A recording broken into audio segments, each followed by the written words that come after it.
Jacob. Caleb, when you look at the last 10 games here, we've talked so much, like we do all season, about the attacking third, and that is it just kind of finalizing final details, whether it be defensively or attacking third, that you feel like is the top priority here because you guys have been playing better? Yeah, I think at this stage in the season, you're going to start to be who you are. I firmly believe that, and it's about going with your best foot forward. Putting out your best group and the best way of playing that you feel fits. There's a lot more tinkering the first half of the year, and some of that's because all the rotation that you have to do. Doesn't mean there still won't be system adjustments depending on the game, because we can do that. That's a part of why we went with different systems this year, is we can throw a wrinkle in. But it's the time of the year you are who you are, and you can improve the slight details of who you are and sharpen those things. And then it's about just prep every game, and every game is different. Every opponent's different. So you might see the start sheet and say, okay, same team, but every week is a different tactical plan, every single week. So we really needed 5 days this week to prepare for Atlanta, and also just continue to be better ourselves. Like you said, in around the box, continuing to be clear with the ideas that we have of how we're going to create chances, continue to be sharp and precise in those moments technically, and gaining a feeling in training, a confidence in training of doing what we need to do, and that repetition we needed this week. So it's been a very good week. We have one more day to prep, but I feel like we got better this week. You've talked a lot about wanting to peak at the right time. Looking specifically at the winger position, you could argue Derek's been fairly consistent all year, and Luis seems to be on the uptick when you want him to. How much does that kind of help your confidence for what you want this team to achieve in these final 10 games? Yeah, I think you always want your players to be playing well, and in the perfect world, you have 11 guys that are playing at their potential, and every player has different strengths and weaknesses, and every player has a different ceiling in terms of potential. I feel like New York City was the closest thing to having 11 guys playing to their potential. I still think there's more in every single guy, but I think that's the goal. The goal is this week, can we get 11 guys starting the game, doing what they need to do, and bringing to the game what they're good at. And it's such an easy thing to say and such a difficult thing to have happen. But the teams that win games in this league, they have 11 guys that know what they're doing, that know what they're good at, and they play to their potential, and they bring to the game what the plan calls for and what the game calls for. And I think New York City, we did that for the most part, and I think Colorado, we did that the first 20, 30 minutes, and maybe the second half in some ways. But I think from here on out, starting with this game, we can only play one game at a time. Let's try to be the best version of ourselves. I think that's really important, and my job is to make sure that the guys that are playing do what they're good at, and we shape up a plan and put guys together like pieces of the puzzle where they're really flourishing because they're playing to their strengths and doing what they're good at. When you look back at the win at Atlanta at the end of May and the stretch you guys have been on since then, how much of a catalyst was that game as far as where you guys are now heading into the last 10? That was a huge, huge game. I remember vividly going into that game feeling like that was going to be a massive game. And we had a bunch of injuries in the game and before the game. And so I think 100% looking back, that was a huge moment for us to go on the road and to claw to win against Atlanta. And ever since that, we've been grinding points, and we've taken one loss, right? And we've been grinding points. We've been tough to beat. Prior to that, we just felt a little bit like inconsistent, and you didn't know quite what you were going to see or get. And a little bit like last year at times, where it's like you find ways to lose. And I think from that point forward, we decided, players mostly, that they were going to be tough to beat. And I think there's one thing that you have to agree on, everybody, is that we've been tough to beat since that game. And we haven't always got the win, but we're very tough to beat, and we're in every game. And most of the games we're getting points and getting results. I still want us to put together wins at home. A win, a win, a win. I want to put 3-4 wins, on the trot, at home. And we haven't really done that this year. Part of that's the rhythm of the schedule, because we've had a home and then away. We obviously have away again after this game, but can we put that second win in a row at home? New York City and now Atlanta. And this team, Atlanta's a very good team, and they're extremely talented. So it seems like every week I tell you, don't look at the table. I don't know how this team, Atlanta, is where they're at, honestly, because when I look at how they play and I look at how many chances they create, and I look at Martinez and Araujo and Moreno and Almada and Cisneros, and I could go on and on. They're way better than where they're at, and they've been a bit unlucky. They haven't maybe gained that confidence at times in winning, and winning creates a habit and buy-in and confidence and a feeling. But they're going to come in here like a wounded animal, and they're fighting for their lives in this game. And with players like Martinez, the quality that he has, he just scored his 100th goal, which is the fastest in MLS history, 150 games. It's going to be a difficult game. It reminds me a lot of New York City. And I told you guys, we're going against a very talented team. So we need to play our game. We need to be aggressive, and we need to make them defend and not give them a lot of time and space.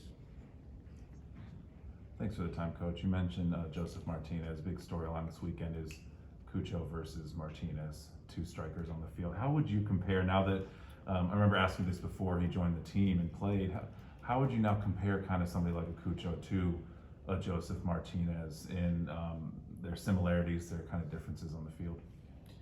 Yeah, I think first of all, it's Atlanta versus the Crew.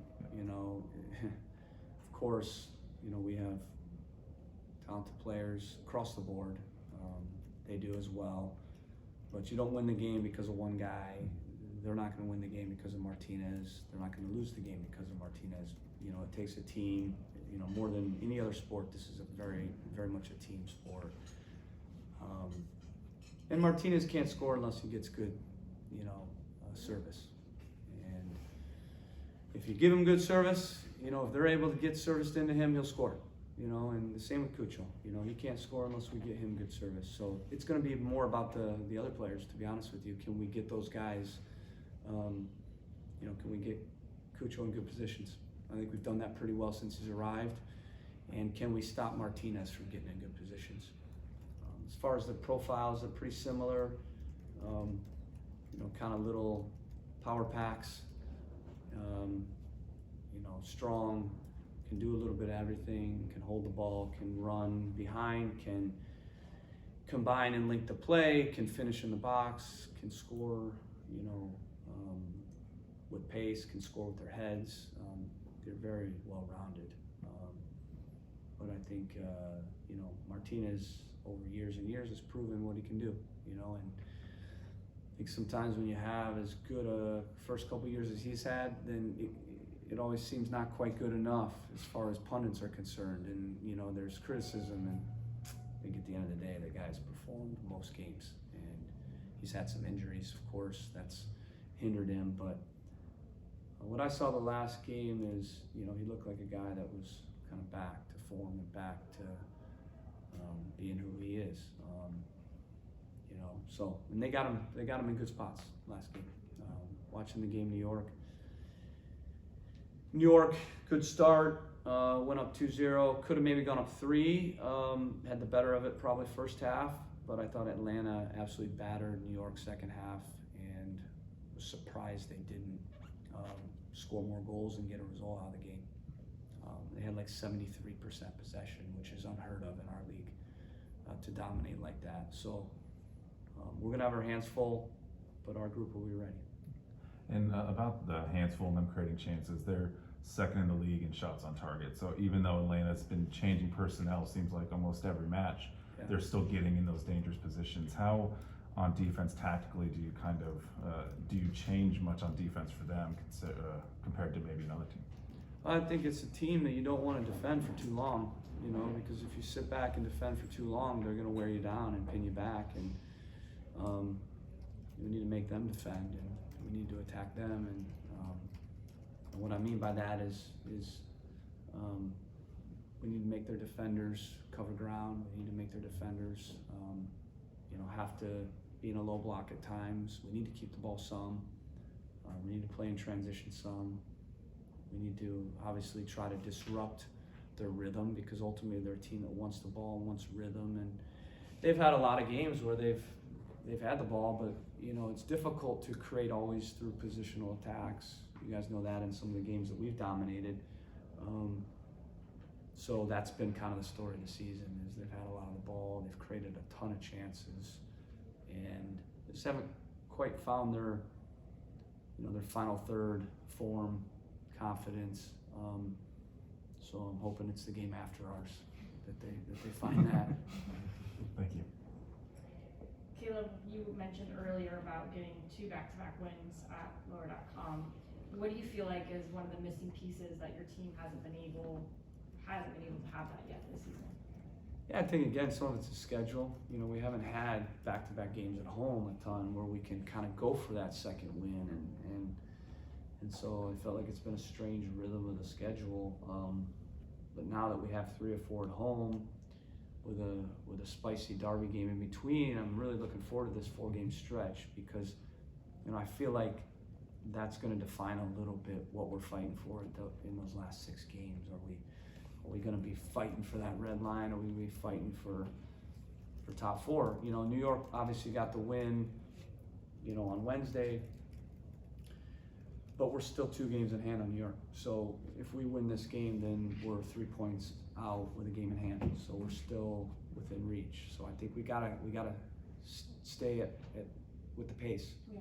We gotta stay with the front 4 pace, and we can't worry about the teams behind us. We can't control what happens in the other games. What we can control is just keep moving up. Mm-hmm. Keep moving up, keep putting pressure on the teams ahead of us, keep attacking and hunting the teams that are above us. That's the mindset we have right now. We can't be worried about the teams behind us and, worried and wondering on every result. Are those teams gonna? No, if we take care of what we need to do, then it's in our hands, with 10 games to go.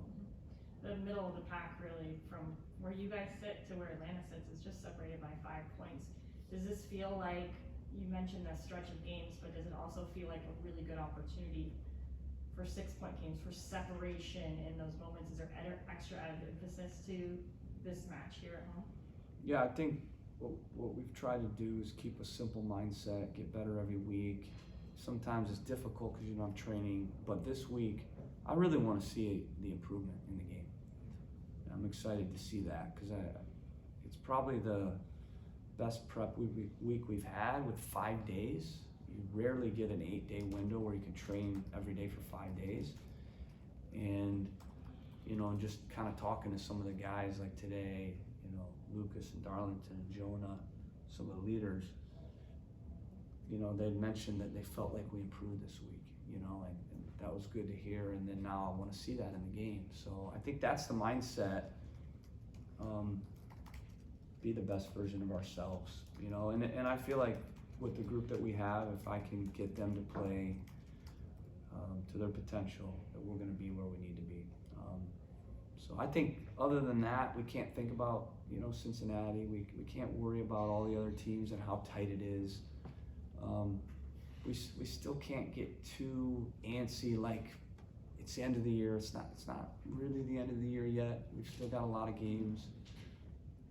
So yeah, I don't think this is the time yet where we need to be peaking completely, but I want improvement from last week, and I want to see, hopefully, that we're a bit better than we were in New York City, because I didn't think Colorado, we were quite as good in New York City. Thanks, Cool, you. thanks Caleb, appreciate Thank it. you, Caleb. appreciate it, guys. Thanks. And gals.